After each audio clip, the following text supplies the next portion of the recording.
What up, nMo fans? This is Alex Lexus and Anomaly. This is our Well, first. This is our first ever podcast. We have one of our sponsors from toughnerdtoys. We have Danae on the mic, and we have friend to the show, demizzle. So you can say what's up to our audience. What's going on, y'all? hello, how is everyone today? Glad to be here, nMo. All right.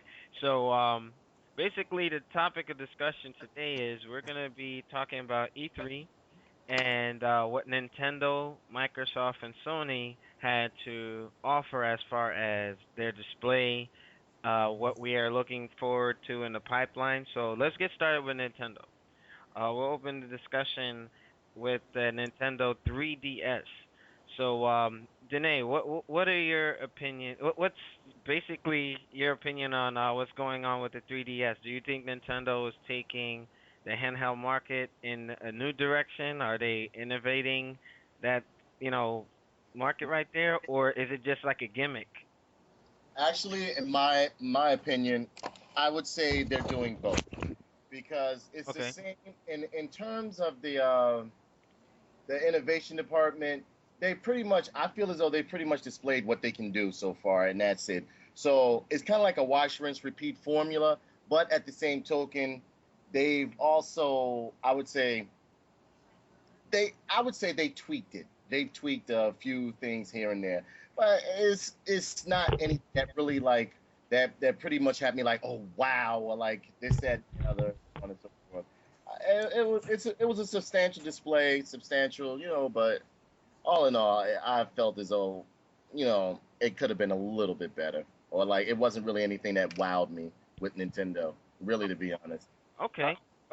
Demizo, what's your opinion on that topic? I actually agree with Danae because like it didn't seem like it was something fresh and new. It just seemed like it was like the next step up from the DS. It wasn't like a huge step, more like a side step. I And see. it felt more gimmicky with the 3D because I don't think 3D gaming is the wave of the future. I think it's a fad, much like 3D movies, because every time they roll out 3D, Yeah. they hype it all to hell. Then it fails miserably because nobody wants to buy the technology to watch it long term. It's just Ah. like it's a good one-off thing, but I don't think it's something that'll be enjoyed consistently. Mhm. Exactly, I totally One agree. one thing I'd like to add to that, one thing that I noticed that Nintendo does, they usually try to step out and try to be different from the rest of the market, which is what their major draw is. Because when the Wii came out, you notice how they were the only ones doing that. So, people were like, "Oh, that's cool," and everybody flocked to it. And I think that gimmick worked for a long period of time, and they were at the top of the charts as far as sales are concerned. But once it wanes off, then it's just like, okay, what do you have? It's gonna fade. So True. I'm thinking hopefully the 3DS doesn't suffer from that same fate, because a lot of people may not agree with my comments as to saying Nintendo was just a fad with the Wii, because now look at what the other companies are doing. They're taking their technology and doing a whole lot better with it. Well, All right. if you Go don't ahead. mind me objecting on this, Okay. you have to understand that Nintendo all like basically caters toward a younger crowd, or pretty much the child, the kid gamers, because Okay. and that is always going to sell no matter what. Let's be honest here. Nintendo basically gears their systems towards children. Okay. So, with that in mind, a child, it really doesn't take that much for to entertain a child with certain things. So Mhm. what they'll keep, to me, which is what they've always done, is pretty much like reinvent the wheel over and over again. Yeah, yeah. And Anomaly and I, when we had did like the live show, and we were basically giving our feedback on Nintendo's presentation as a whole, everything is recycled. There's Exactly. nothing new, and Exactly. Exactly. Nintendo is playing safe. It's just like a Street Fighter player who sits there and turtles and whatnot. It won't, am I wrong when I say that? All You True. right. know? Let me say this, Alex. I agree with you. It's like I feel that Nintendo has simply stopped they have nothing to offer me. Like, I'm not That's saying true. that That is so they true. they don't do a bad job at what they do. They just are afraid to take that huge, substantial risk. They're at To their pinnacle. They're at their pinnacle. That's the furthest they can go, if you ask me. Yeah, I don't it, think it, they here's are. Right now, think well, I right think now, groundswell. that's the standard that they can. That's the furthest they can go within their standard. That's it. because if you think about it, those of us who are, 80s babies, it's the same stuff, and the younger generation doesn't understand that. So what Nintendo does is reintroduce the same characters that we grew up with to a new generation, and it's always going to keep it going. So Nintendo has a niche, but like you said, and I agree with demizzle 100%. Nintendo has nothing to offer me as far as new content. Like for instance, Donkey Kong Country Returns. Uh, I'm a ex- fan. I'm a I fan. played that on Super Nintendo. Yeah. Now the thing with that, it's the same thing, but newer graphics and so on and so forth. So from the corporate standpoint, they're making it so that they don't take too many risks because I don't think Nintendo can take a huge loss because look at what's happened with Sega. They took all the risk in the world and it didn't work too well for them.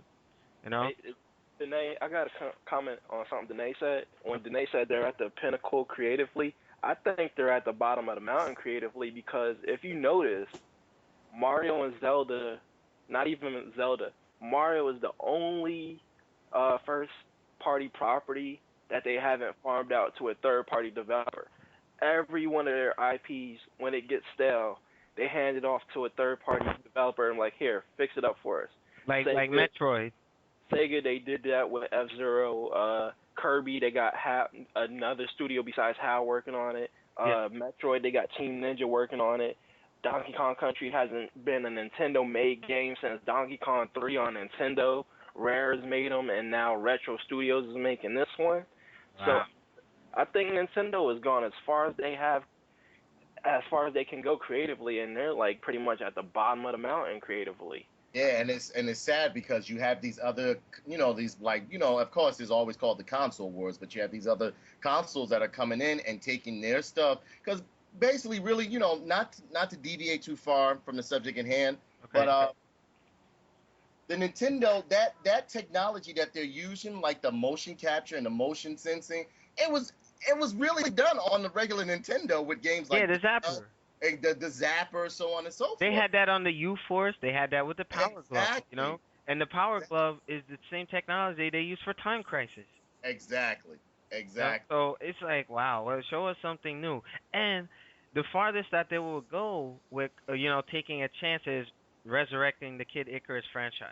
Exactly. You know what I mean? Like, They're when was quickly. the last time we saw Kid Icarus on Nintendo? And Back on there was game. Super Nintendo, there was N64, the GameCube, now the Wii. Like, where the hell has he been? You Yeah, know? I'm very like my opinion. Very honestly, I felt as though, and I know some of you may not agree, but I felt as though Nintendo was very stagnant within their presentation this year. I I don't think that I wasn't impressed with them at all. I don't think they were lagging in the presentation because they essentially did what Microsoft did last year. They was like, forget the stats, games, games, games, games, games, games, games, games, games, games, and that's it. And I applaud them for that because not last year's, 2009 E3, they were duller than a They motherfucker. were horrible. They were Hey, horrible. hey, you know what? Not to for nothing. Nothing could get worse than Sony Cat's Ride, $599 US, Ridge Racer. Uh, Yeah. Alex, that Nintendo's presentation in 2009 E3 damn near came close. All right. So overall, to wrap the Nintendo portion of this podcast up, what would you give Nintendo on a scale of 1 to 10? 10 being the best, 1 being the worst.